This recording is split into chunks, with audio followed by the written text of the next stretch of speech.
Pour rentrer plus précisément dans les cas de responsabilité du fait d'autrui, on va commencer par la responsabilité des parents du fait de leur enfant mineur. Alors, une petite précision, on parle de responsabilité civile, puisque contrairement à une légende urbaine, les parents ne sont jamais et n'ont jamais été responsables des infractions pénales qui sont commises par leur enfant mineur. Ils ne peuvent jamais être pénalement sanctionnés à leur place, la responsabilité pénale étant systématiquement personnelle. Nul ne peut être responsable pénalement que de son propre fait. Donc cette responsabilité des parents du fait de leur enfant mineur n'est qu'une responsabilité civile. Elle est posée par l'article 1242, alinéa 4 du Code civil. À l'origine de ce texte, cette responsabilité des parents du fait de leur enfant mineur, elle supposait que soit établie une double faute.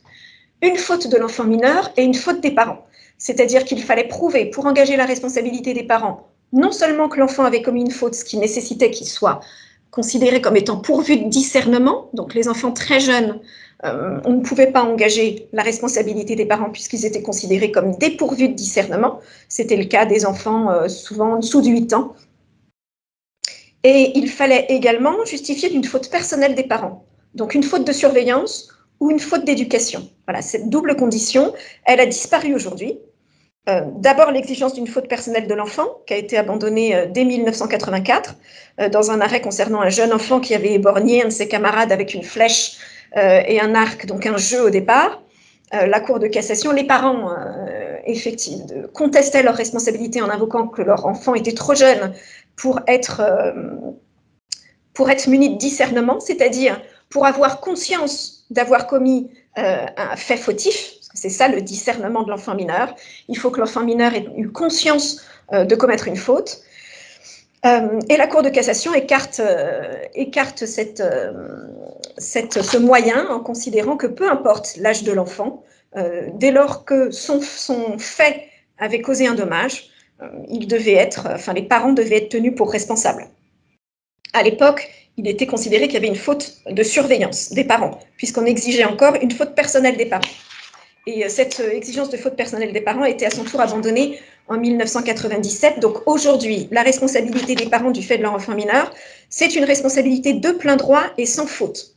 Un simple fait dommageable de votre enfant, qu'il soit ou non fautif, suffit à engager de plein droit votre responsabilité de parent, indépendamment de votre propre comportement. Alors ça suppose quand même que soient réunies 3 conditions, que vos enfants soient mineurs, ou qu'ils soient majeurs protégés si vous êtes en charge de la tutelle, que vous soyez détenteur de l'autorité parentale, et une condition de cohabitation. Alors, les 2 premières conditions ne posent pas tellement de difficultés. L'exercice de l'autorité parentale, c'est le cas de tous les parents, sauf si elle vous a été retirée par décision de justice. L'enfant mineur ou majeur protégé, ça ne pose pas tellement de difficultés non plus. La question qui va être la plus débattue, ça va être la question de la cohabitation.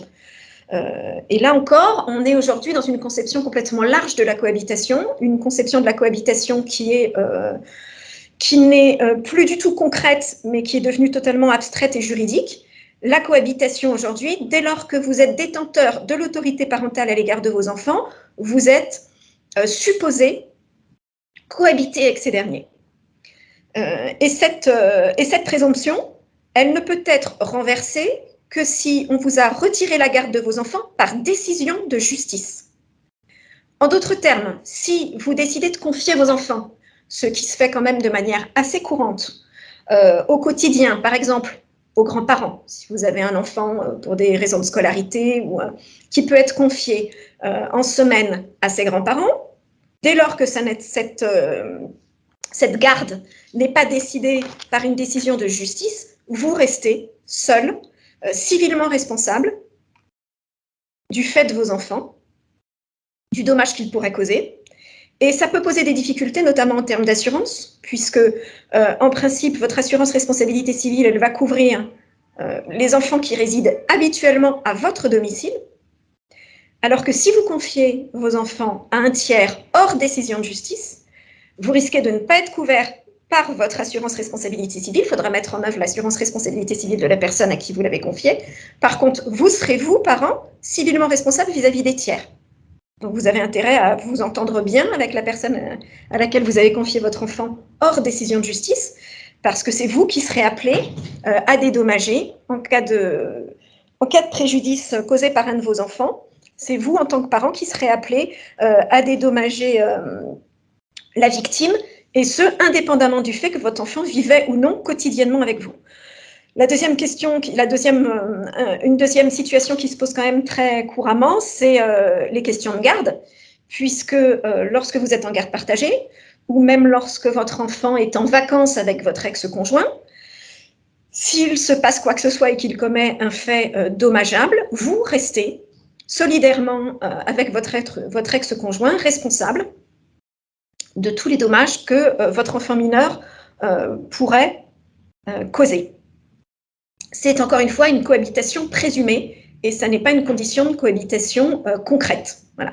Cette présomption, elle ne peut être écartée que par une décision judiciaire de placement ou éventuellement par un jugement de divorce qui attribuerait une garde exclusive de l'enfant à un de ses parents. Dès lors que vous n'êtes pas en garde exclusive, ne serait-ce qu'un week-end sur deux à un coparent, il y a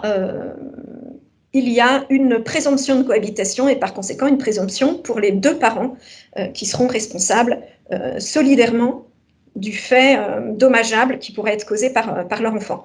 Alors, peut-on s'exonérer de cette responsabilité? Difficilement. On peut s'exonérer uniquement en cas de force majeure, qui se résume quand même pour la responsabilité des parents du fait de leur enfant mineur, plus ou moins aux catastrophes naturelles. On verra que la définition de la force majeure, elle peut être plus large pour la garde des animaux, mais pour les enfants, non. On est vraiment sur de la force majeure qui va être de la catastrophe naturelle, ou en cas de faute de la victime elle-même, mais s'il y a faute de la victime elle-même, on aboutit plus souvent à un partage de responsabilité plus qu'à une exclusion. En termes d'assurance, on l'a déjà invoqué, puis on l'avait invoqué lors d'une précédente intervention, votre assurance habitation inclut une assurance responsabilité civile qui va couvrir en principe les dommages causés aux tiers par vos enfants, même majeurs d'ailleurs, dès lors qu'ils résident habituellement avec vous. Et vous pouvez aussi, d'ailleurs, dans certaines situations de mise en cause de responsabilité parentale du fait des enfants mineurs, vous pouvez également, selon les situations, mettre en jeu votre responsabilité, enfin appeler votre assurance, votre assurance scolaire, qui va également couvrir les dommages qui sont susceptibles d'être causés aux tiers par vos enfants dans le cadre de leurs activités scolaires. Alors, des exemples de responsabilité de parents du fait de leur enfant mineur, elles sont multiples. Vous avez beaucoup de jurisprudence sur tout ce qui est jeu dans la cour de récréation, les plaquages, vous avez les accidents de vélo en termes de trajet, les parties de ballons improvisées, tout ça, c'est effectivement les cas les plus courants. Puis après, vous avez, mais là, il faut avoir des enfants mineurs qui sont quand même plus turbulents que la moyenne, tout ce qui va être lié à des délits pénals. Donc, les dommages qui peuvent être causés à un véhicule lors d'un vol, par exemple, les dommages qui peuvent être causés par un incendie volontaire. Bon, là, on est quand même sur des enfants qui sont évidemment plus turbulents que la moyenne. Donc voilà pour la responsabilité des parents du fait de leur enfant mineur.